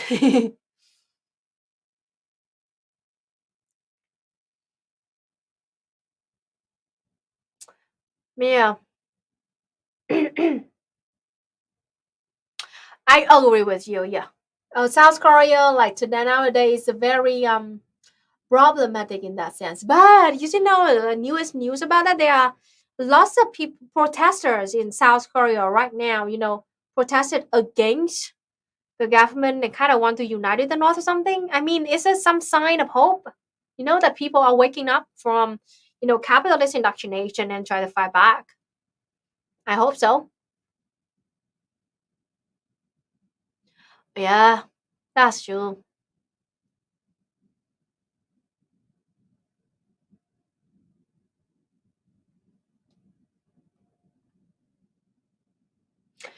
Vietnam music artist, I have a one. I love two. I love very much. Want to share to you right now. First one is Hoàng Thùy Linh. I'll show her. Yeah, give me a second. I'm sharing now. Share screen. She's my most favorite artist. So this is her. Check her out. Her name is Hoàng Thùy Linh, and she's extremely beautiful and talented. She's bisexual, by the way. She's having a relationship with a Vietnamese queer celebrity too. They're awesome. They were awesome, and I like her music in the sense that she's talented. She's beautiful. She dances, sing very well, and her style is that she combine the traditional Vietnamese music with the modern aesthetic like this, and she usually use like hot pink, like hot purple kind of color, and extremely beautiful. And that is exactly my style, like the new vaporwave style with the traditional Vietnamese music and art in it. And it's awesome, man. It's awesome. I love her so freaking much. The newest song is the song oh, let me see. What song? That she's a fish. She's a fish is that no, this song. Where's that? I even forgot about it. No.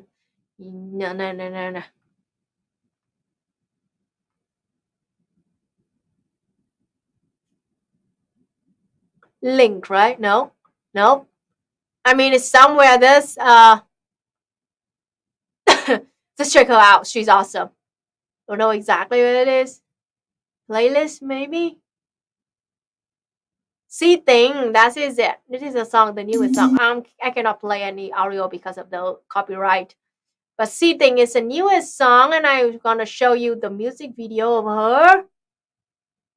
Here, the official music video. Yeah, you can hear like traditional Vietnamese music and the art style, and it's amazing. It's awesome. Look at this set. It's like, yeah, check her out. Oh yes, See Thing. Yeah. I love her. The second artist that I'm gonna introduce to you is Dan Vo. Dan Vo is a Vietnamese rapper. His style is like his lyrics is very beautiful, and yeah, it's very impressive because the lyrics is very beautiful. Because usually the thing is like the Vietnamese rap lyrics kind of usually like doesn't have much meaning in it because most of them just focus on the rhythm, how to make the word rhyme to each other. But Denver is a kind of rapper, that young rapper that put like very a lot of thought into his lyrics. So they both rhyme and also have a beautiful meaning and very close to the daily life of Vietnamese young people. Very talented, and also he usually find his vocal find like not famous voices at all, and he invited them to sing as a vocal part of his song. It's amazing, and he usually just choose like a very like not famous vocals at all, but they sing so freaking well. And I know lots of beautiful voices because of his music video. So yeah, check it out. There are many more too, but that's my most two favorite uh, artists, Hoàng Thùy Linh and Dan Vo.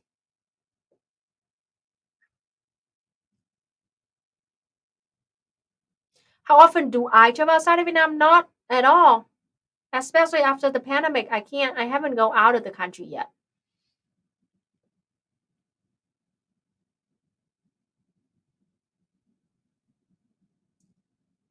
The LGBTQ plus right now in Vietnam, we still fighting. I am bisexual woman, so I am a queer, and we are still fighting very hard for better rights for LGBTQ plus in Vietnam. And we are very happy to see, after years of fighting, finally we got acknowledged, officially acknowledged by the government of Vietnam. And as I said in a few stream before, we're fighting against the homophobic doctors and clinics. And finally, after like I think 2 weeks ago or something, the government of Vietnam officially recognized that LGBTQ plus is not a disease, and therefore it does not need a cure, and it cannot be cured. So I mean, it's really awesome seeing at least this government officially recognize our community. And we are now working hard on most of us mostly we're working to raise awareness and educate the normal Vietnamese people to understand better about our community, and how it's actually will not like be a you know bad influence to society, but actually like it would be better if you learn about this and you know uh, respect your children if your children is one of the queer in the queer community. Most of us right now we fight on two fronts. Most first one is to educate normal Vietnamese people to stop having any discrimination against us, because neo Confucianism and a lot of shitty homophobic people trying to put us that like we like bad influence to society and the future generation of Vietnam. We're trying to educate them that it's actually not actually better for the kids if we recognize that. And on the second front, we are fighting is that we are trying to to make the government, especially the Ministry of Health, to acknowledge the need of us and try to have a like health care for Vietnamese like queer people in community. Or we also try to like us like to have like mostly before that Vietnamese queer people, if we have a especially trans people, if we want to take surgery we have to go to Thailand or South Korea to do that. But nowadays it's becoming more and more common in Vietnam, and we try to fight for the right to have a clinic for like LGBTQ plus community. So I mean, yeah, it's not perfect. That's still a long way to go, but we're still achieving and we developing. And yeah, we hopefully in the near future we can have a big achievement in our society.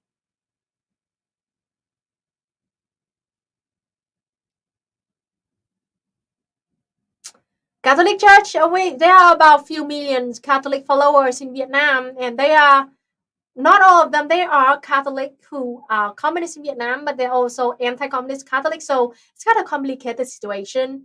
And there are a lot of priests who are anti-communist, and we're trying to, stop them from using religions for political purposes. They are not having big influence in Vietnam, but they're still doing it. I mean, it's a complicated situation, and it's still going on, and there's still a lot to work on.